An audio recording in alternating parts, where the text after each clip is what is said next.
morning, primaries, and welcome to another Sabbath School on YouTube. To start us off today, I have some yeast. It's a tablespoon of yeast, and it looks pretty dead. It is just brown, tiny little capsules. Doesn't really have a smell, and it doesn't move or do anything. It's just there. Yeast is used for baking. And even though it looks pretty dead right now, what happens if we add warm water and some sugar and some flour?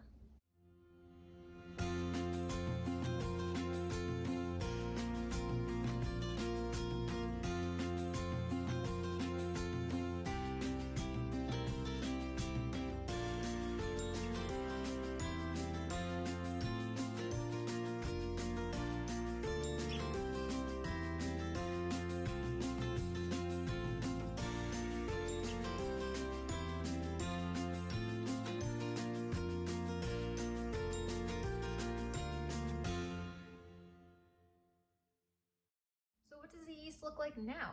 What happened? Our Bible story is about Jesus doing something similar to the yeast, but we'll get to that in a bit.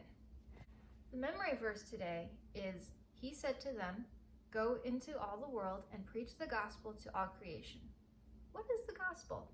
It's the story of Jesus, his life and death and resurrection. Jesus asks us to tell others about him.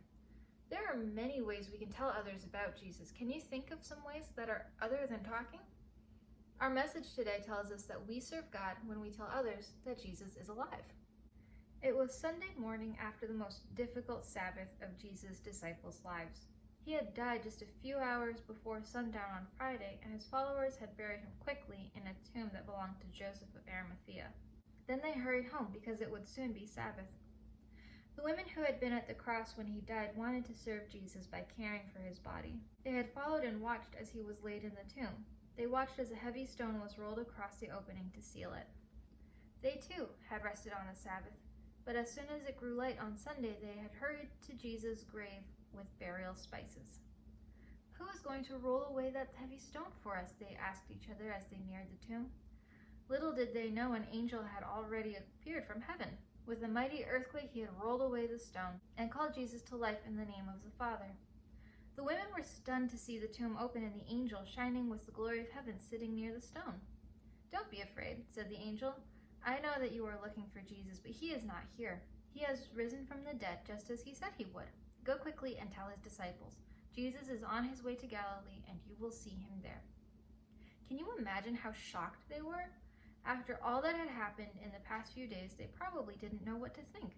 The Bible says they ran to tell the others with fear and great joy. Can you imagine them dropping the spices they had brought, holding up their skirts, and running back to town as fast as they could go? Do you think they were full of energy? Of course they were. Do you think they were enthusiastic? Without a doubt. Nothing could stop them from sharing the good news that Jesus had risen from the dead.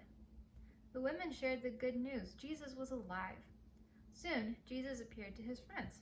He showed them the nail prints in his hands. He talked with them about their future, and he gave them work to do when he told them to go and make disciples of people all over the world. Tell them about me.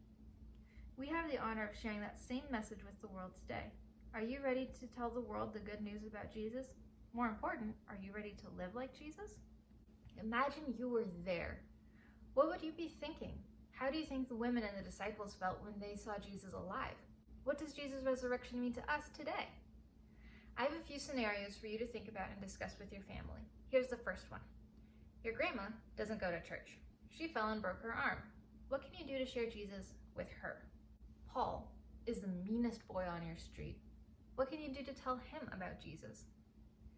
Do you think you would have the courage to do some of these things in situations like these? Would it be easy? God raised Jesus from the dead. Jesus overcame sin. That is very powerful. Jesus can give you the strength and courage to tell others about him. He asks us all to go to all parts of the world and share his story with others. Where can you share the story of Jesus this week?